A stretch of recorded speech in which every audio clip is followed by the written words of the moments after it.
My name's Cayla. I'm the communications director at Revivify Church, and this is my story. So I was raised in a Christian home. They raised me and my brother, just teaching us about the Lord, loving us. We had an amazing childhood, a loving home. I knew that there was a calling on my life, that God had called me to be set apart, and that He was going to use me. But as you grow up, that inevitably becomes pretty lonely. I ended up getting into high school, and I played piano and sang in the youth band at my church, and I made a lot of friends through that, and I finally became part of this friend group that I'd never had before. I remember feeling like I'm not the weird kid anymore. I fit in and I'm actually cool in this circle, and people like me, and that was such a huge thing for me. One of the boys that was in the youth band with me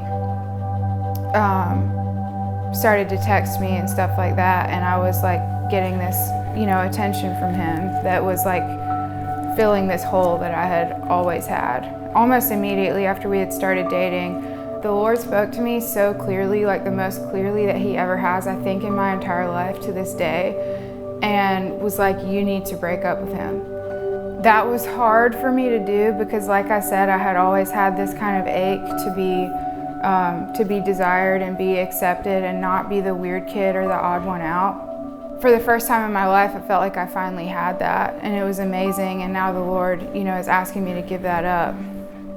So I didn't break up with him, and it was very quickly that relationship progressed into the worst experience of my life. One night we were in school together, and I'd asked to borrow his laptop for a assignment that I had to turn in the next day. And I somehow come across where he has a folder in his laptop full of porn videos that he had downloaded from the internet of this one girl that looked so much like me that it freaked me out. And I think that moment for me really had an impact on what I believed about who I was and my value. I always wanted to be accepted, and now I was being accepted by somebody, and I realized that it was for that.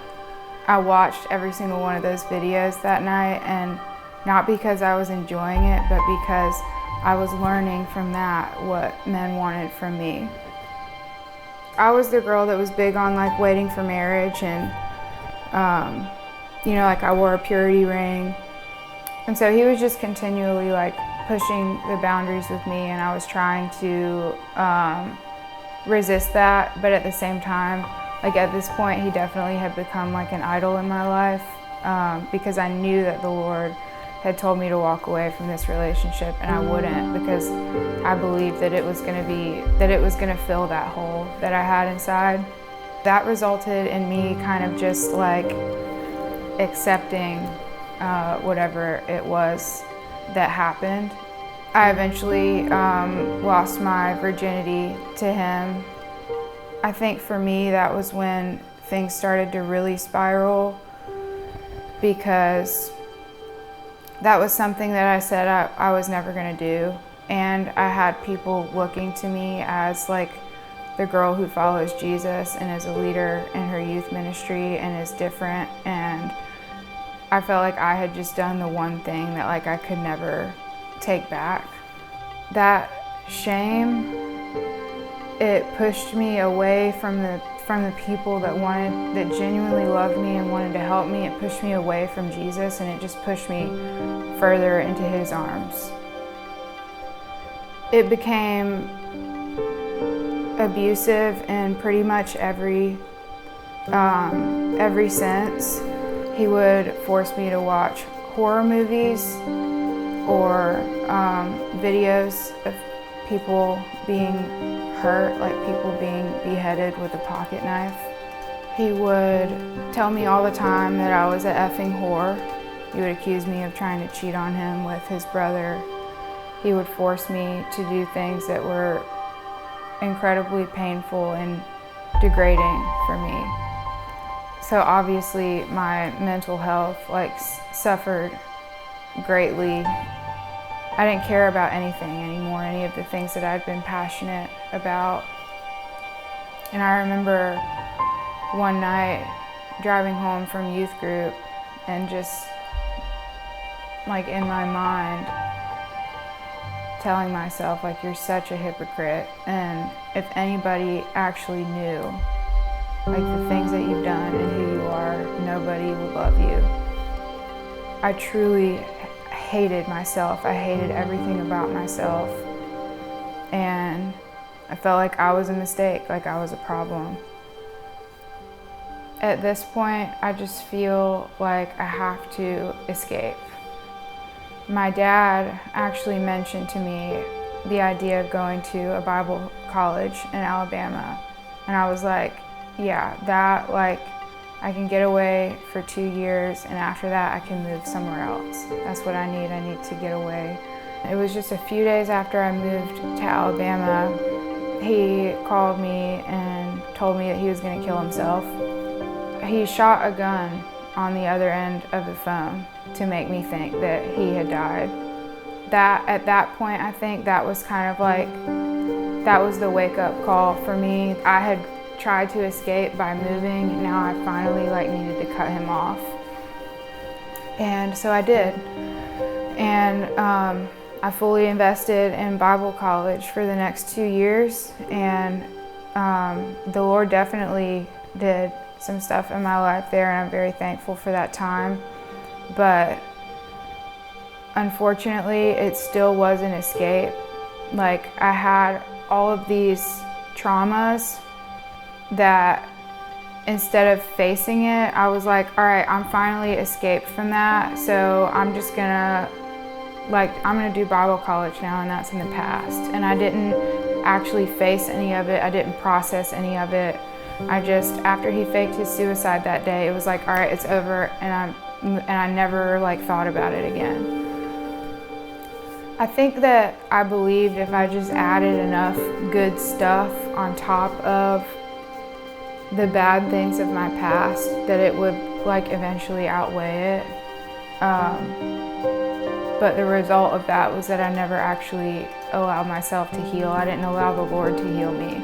2 years later, my car broke down and I had no money, and I did not want to come back to Augusta. I didn't want to move home because every time, even when I would come home for Christmas break, I just felt the weight of the past and the weight of my reputation and everything. I felt like my parents, looked down on me and stuff like that. So I genuinely was never going to come home. But my car broke down, I had no money, and so it was overnight I was moving back home to Augusta. Unfortunately, because I had not dealt with any of that stuff, it wasn't long before all of those issues and all of that trauma came bubbling back up to the surface. I had no friends because I had cut everyone off when I moved away because I thought I was never coming back. And I had no church family, and I couldn't receive love from my family because I still believed that they looked down on me, and I think had unforgiveness in my heart towards them because of how they had responded. And so I was completely alone. And just like I did before, instead of letting that push me to Jesus and push me to community, I turned to men again, and I got Tinder and just started talking to people that I shouldn't have been talking to. Started entertaining attention that I shouldn't have been. One night, a guy wanted to meet. He said that he had a bunch of friends over watching a movie, and he invited me to come. So I was like, okay, that sounds pretty pretty safe, But, Tinder has a reputation for being a hookup app. And so I told him, I was like, listen, I'm not looking for anything like that. Like, I just want friends and maybe a relationship, like if it's right. And that was genuinely what I wanted. Like, I genuinely was lonely and was looking for, connection. I showed up and there was nobody there. Then he comes walking up the steps by himself. And the fear that came over me, I think looking back, it was probably the Holy Spirit trying to tell me, you need to go home right now. But I ignored it, and I remember him like handing me a bottle of liquor and like telling me to take shots, and I had never done that before. So I drank a lot, more than I ever had before. I don't know how much. What happened after that is really hard for me to remember. I remember I was just like laying there like, this is just happening right now. Like, I didn't fight back, I didn't say no. Almost like an out-of-body experience, like it was just like happening to me, and it was what it was. The sad thing was that I couldn't drive home because I was drunk, and I wanted to call my mom.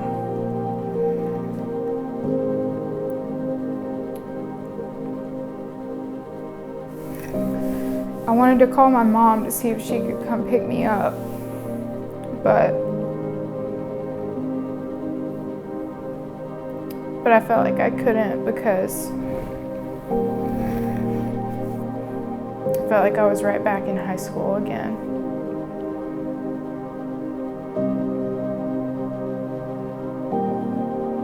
And I didn't want her to think of me that way again. And so I stayed the night, and it happened again in the morning. And I went home and I just laid in bed all day. And I remember thinking that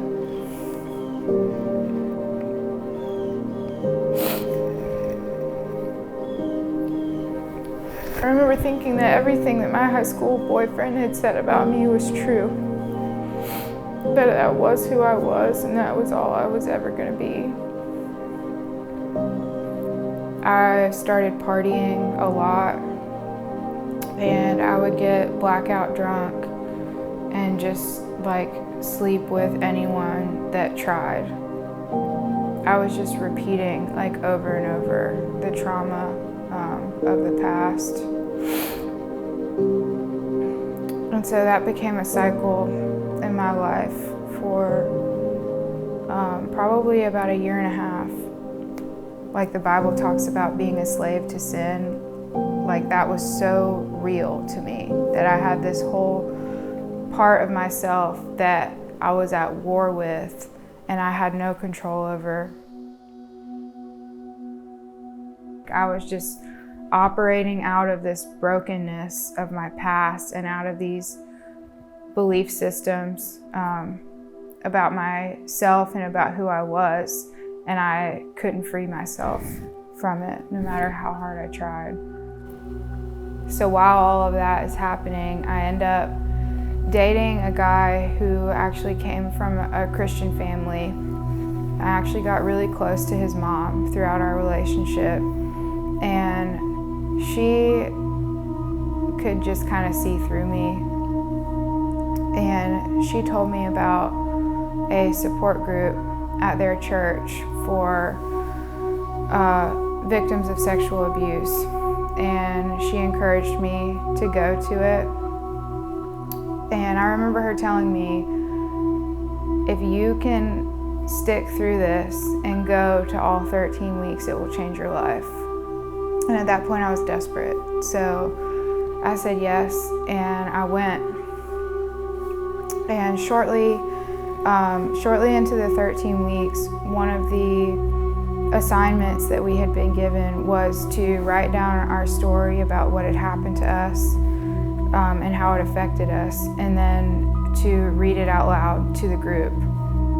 I got done reading my story to the group, And I remember just thinking, like, what is everybody gonna think? Because it's really not that bad, you know? And I put myself in that situation and having all these thoughts, and none of them said anything like that. The group leader, he was a pastor. He actually looked at me and he said, if you had a 17-year-old daughter and she came to you and told you this story today, how would you feel? And I just began to weep in front of him and all these other women that were there with their stories. And he said, what are you feeling right now? And all I could say was compassion. I felt compassion for myself for the first time that night. Not shame, not self-hatred, not wanting to punish myself. I just felt compassion for myself. And that was the turning point for me. That's when everything began to change. Through everything that had happened and the shame that was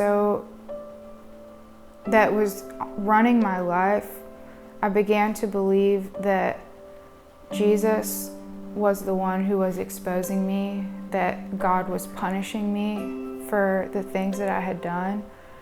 And I had to realize that he wasn't punishing me. Like, I had been punishing myself for years.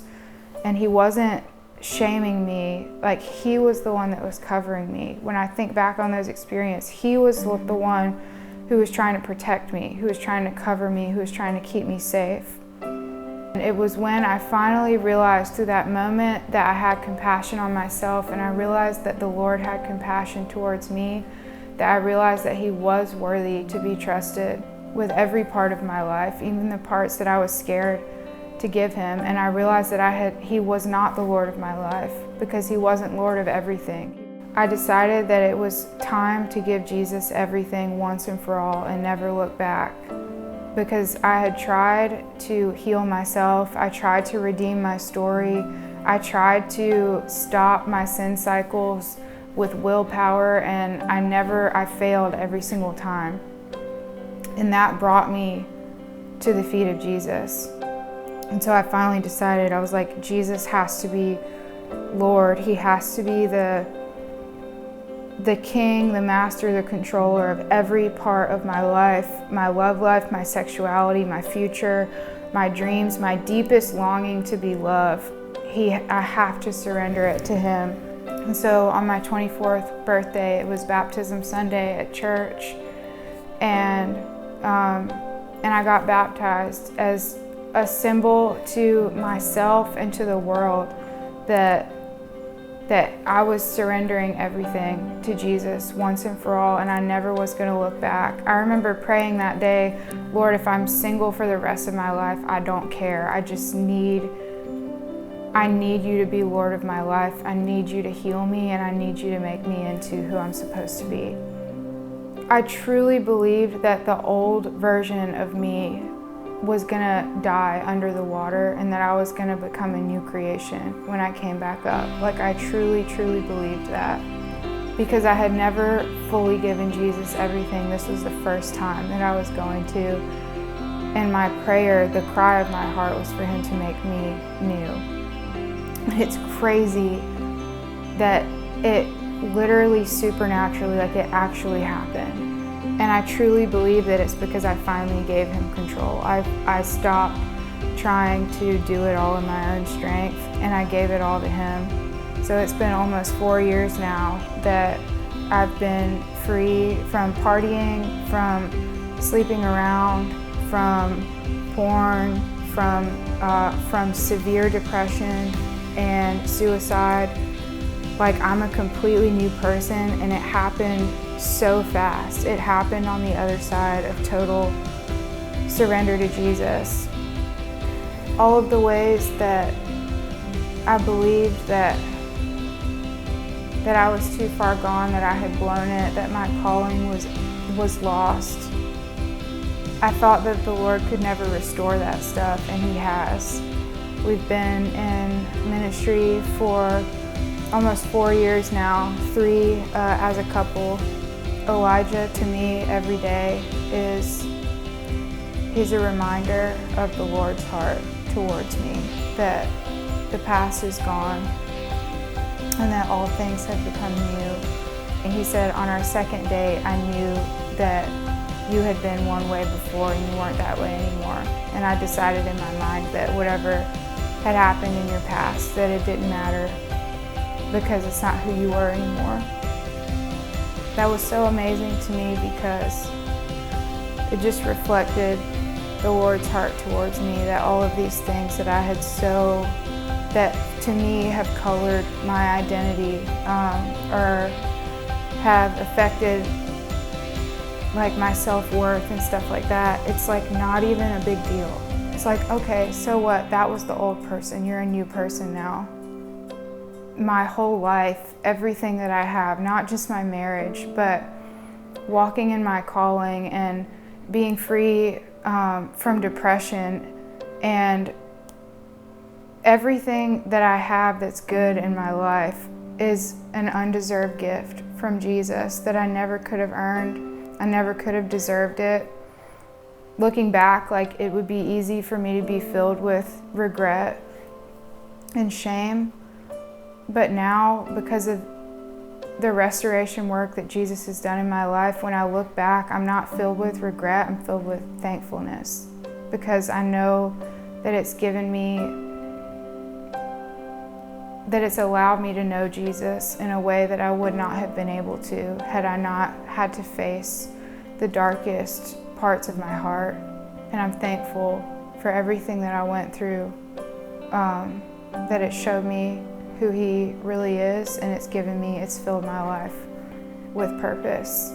I know that this is just the beginning of how the Lord is going to use my story to help other people and bring hope to them, and to be a reminder that He is worthy of being trusted with everything. He's worthy of being trusted with the deepest, darkest parts of our stories. He can redeem it. He's the only one who can redeem it. We can't redeem anything in our own strength, but He can if we make Him Lord over everything, Lord of all.